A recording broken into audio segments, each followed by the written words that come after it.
Hi. I wanted to make a video about awareness and specifically about how I actually listen to Jiddu Krishnamurti, because that seems to be a point of major discussion in anti-social media. And I commonly see people overthinking this. So trying to put into words what awareness is, or how one is supposed to listen to Jiddu Krishnamurti. And the thing is, the way that I listened to Jiddu Krishnamurti, I didn't know who he was, what he was trying to say at all. I went from Nietzsche to Jiddu Krishnamurti because I sort of approached him as a philosopher, somebody that's speaking about the truth to life, which he is. That's what he's doing. That's exactly what he's doing. But because what he's talking about leads to enlightenment, people think it's more of a spiritual, complicated sort of listening exercise where it's not.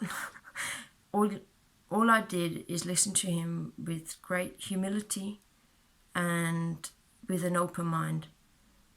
And I just listened to him as if he were my best friend. Like, most of the things that he said made sense to me, and I didn't really have any reason not to trust him.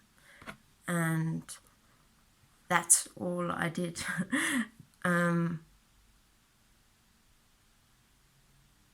The humility is important because if you approach Jiddu Krishnamurti with a big sense of ego, or a sense of knowing what life is all about, or knowing that you're in control of your own life, or you know exactly why everything is happening to you. I arrived at Jiddu Krishnamurti with humility by default. Everything that I believed in, every sense of belonging, every idea that I had that I was trying to accomplish, everything failed miserably. The system that we're trying to work in, whatever the system may be, if it's your family system, if it's capitalism, if it's your religious belief, every system that we work in tries to group us into a large number of people, and it measures us, it compares us, it tells us where we are lacking and where we need to improve. And every system evaluates us based on some sort of number.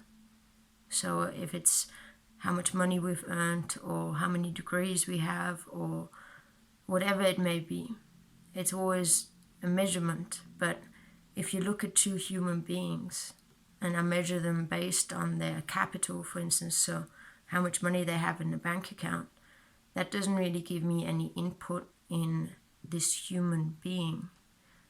There's a human aspect to us. There's a human element to us that gets ignored in the system that we're trying to work in.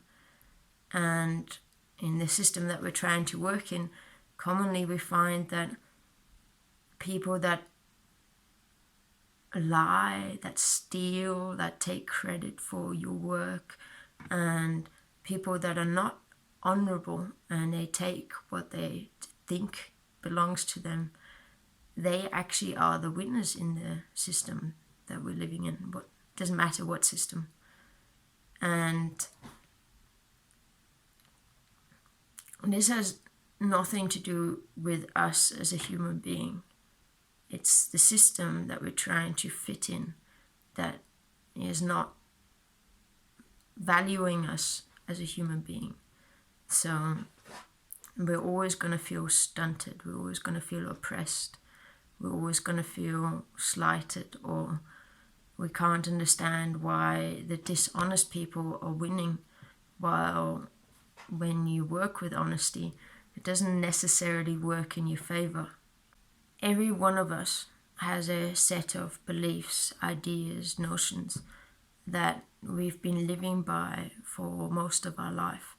So many of the ideas that we started to live by, we acquired in childhood or in school or from our parents. And the important thing when we're listening to Jiddu Krishnamurti is that we can set aside all these ideas, all these beliefs, all the way that we are used to living, the way that we are used to approaching questions. And Jiddu Krishnamurti always asks questions. And the reason why he's doing that is, first of all, he doesn't want to be your authority. That's a really important step, because when it comes to enlightenment, you can't have an authority. It's like you want to become the master at life, right? And if you want to become the master, you can't be taught, because you're at the top level. And for enlightenment, it's important that you understand that you are in control of your life. You don't need any help. You don't need any advice. You don't need anything. You can find your enlightenment yourself. Jiddu Krishnamurti is just trying to prod you into the right direction.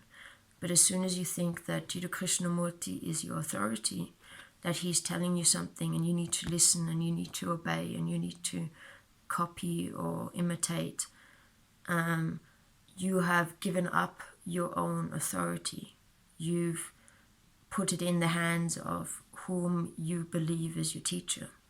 But this is very empowering, there's not many times in your life where people will tell you, hey, you are the ultimate authority. You are the one that is in charge. You're the one that can find your own enlightenment. You're the one that can understand your very own life.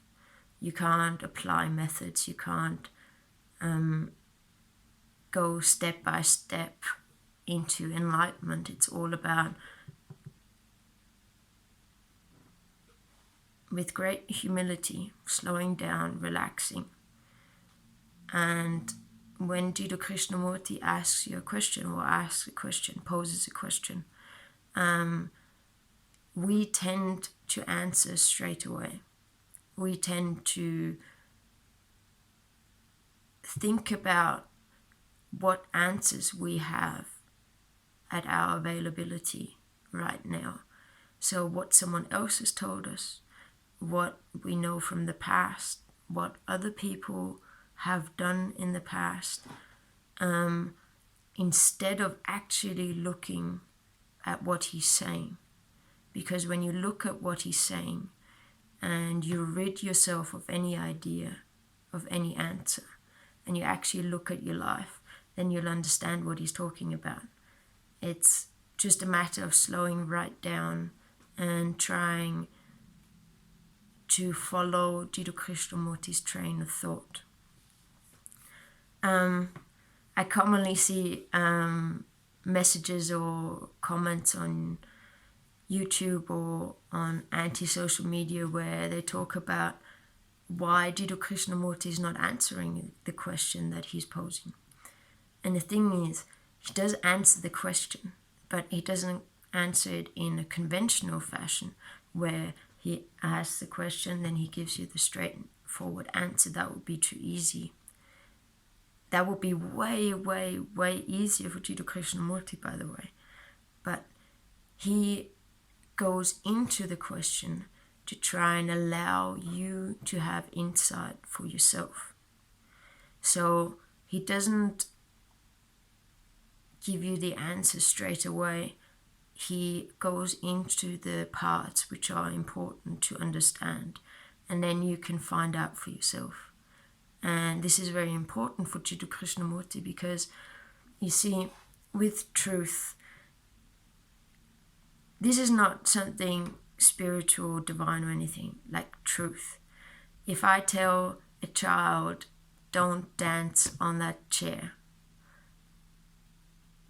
it's a rule, it's an authority, it's me telling a child whom is completely unaware that what they're doing is dangerous. If I give them a rule, they're just words. they don't really mean anything. And depending on how scared you are of your parent, you'll either follow the rule or you'll keep dancing on the chair. Now, if you fall from the chair and you hurt yourself, then you just learned a lesson. You just learned the lesson that if I dance on a chair, I could fall and then I may hurt myself. And or alternatively, what is probably less painful is if they watch a sibling fall from the chair. That's just as effective, really, because something happens and then you see the truth for yourself in your very own life. So then next time I may feel like I want to dance on the chair, I would not remember the rule, not remember the words, but I remember the truth that I felt for myself, that one can fall and one can hurt themselves.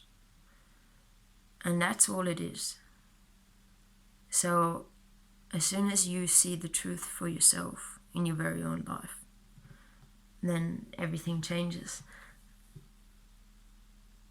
One thing that, like, I always used to overthink and overanalyze everything. And when I started to listen to Jiddu Krishnamurti, I realized that if I think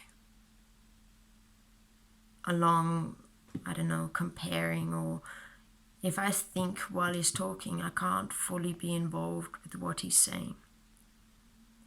And while everybody says, well, don't think, or don't just stop thinking, or follow his words or whatever, sometimes he says things that, or said things that required me to think about them. And with modern technology and with Jiddu Krishnamurti being so freely available on YouTube, you can just pause the video and then you just take the time to think about what you need to think about. And then when you're done, you just continue the video and see if that usually helped me quite a bit.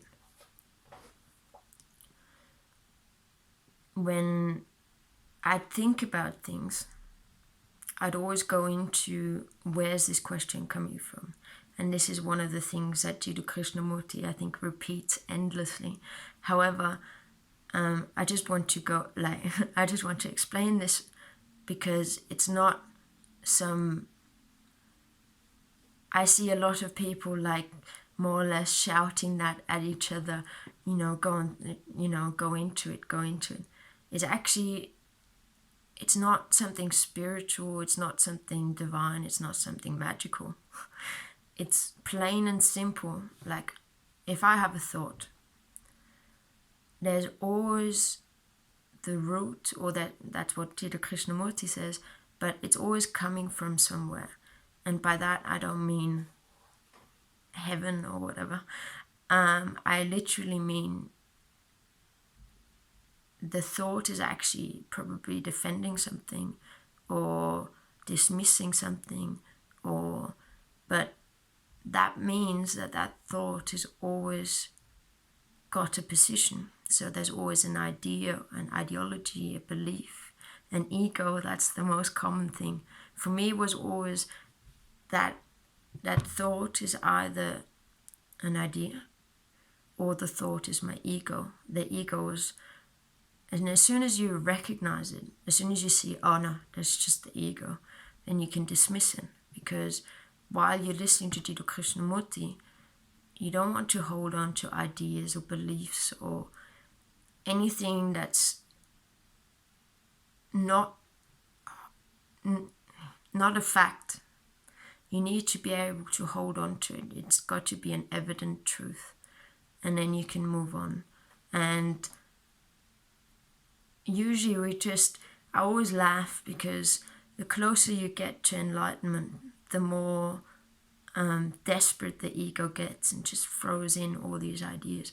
And the more practice you get in dismissing the ego, the more aware you get that question is actually the ego. The ego wants to be a lot more, I I don't know, bigger and better and superior than everybody else and wants to be smarter than everybody else, for instance, then you can dismiss that and just listen to Jiddu Krishnamurti.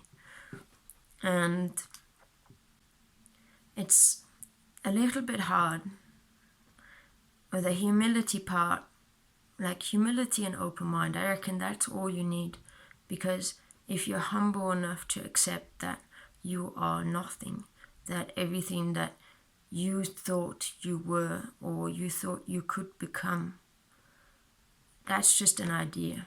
It's just an idea that's creating all this conflict, all this drama in your world. And as soon as you can give that up, that idea of yourself, and just be open-minded and listen to Jiddu Krishnamurti. When I arrived at Jiddu Krishnamurti, I arrived completely broken, and I always say that I arrived with humility by default. So what my ego thought it was, what I thought I could do with my life, what I thought my life would be, was through past events. Pretty much everything was taken away from me the last 10, pretty much like the last 10 years that I'd worked on disappeared, and I no longer believed in family. I never believed in religion anyway, and so all the attachments that I had disappeared. All my beliefs and all my ideas. I had some strong ideas, and as soon as I just recognized the nature of my ideas, that they mostly, I developed the idea because of trauma. So, for instance, I distinctly remember as a young child that I was frustrated and upset that my mother was so cruel and unfair towards me. When I felt unloved by my mother, I went into my bedroom and I decided that one day I'm gonna be a grown-up and I'm gonna have children, and I'm gonna love those children more than I can love myself, just to prove to my mother that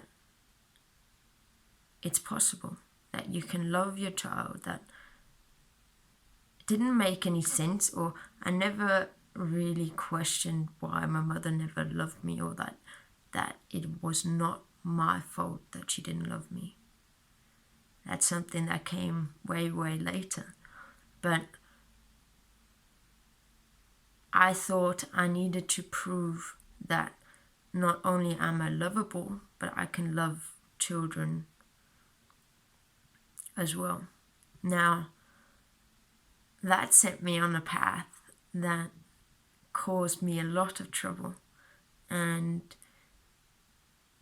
it would have been a lot easier if I hadn't gone down that path. However, just because I wasn't loved as a child and because my mother didn't love me, that doesn't mean that I need to prove anything. That doesn't mean that I'd feel better as soon as I accomplished that goal. I need to deal with my mother not loving me first and foremost. And as soon as I look at that injuries, look at that pain, then I can decide to accept that pain and accept that reality of life. I didn't choose, well, I don't think so. I didn't choose to be born into that family, I think. And it's not my fault that my mother is the way that she is. So my life, as soon as I accept the truth, will become a lot easier. If I start chasing some sort of dream or some sort of validation, then yeah, maybe I'll accomplish it. Maybe I'll achieve it. maybe I'll get there. But the mere fact that until I get there, I will live in misery. And once I get there, I sincerely doubt that that would actually help at all, because my mother would still not love me, and she would still have not loved me as a child. So it's like if I fall and I break something, and then I go and drink chamomile tea, because I'm not looking at the problem. I need to look at the broken arm or whatever and fix that first, and not try and soothe my nerves with something else. If there's a problem, you need to fix it first, or you need to look at it at least. What Jiddu Krishnamurti is talking about, basically, is only the fact that we live in a made-up world, made up out of ideas, beliefs, our own personal baggage, and whatever it may be, other people's input. So we live in this illusionary world, this world that we've created for ourselves, which is obviously very realistic, but we're actually living in conflict with the real world and trying to make our illusionary world fit the real world. And as soon as we recognize the truth of that, then we can cease living in conflict. Then we don't have to live in conflict anymore.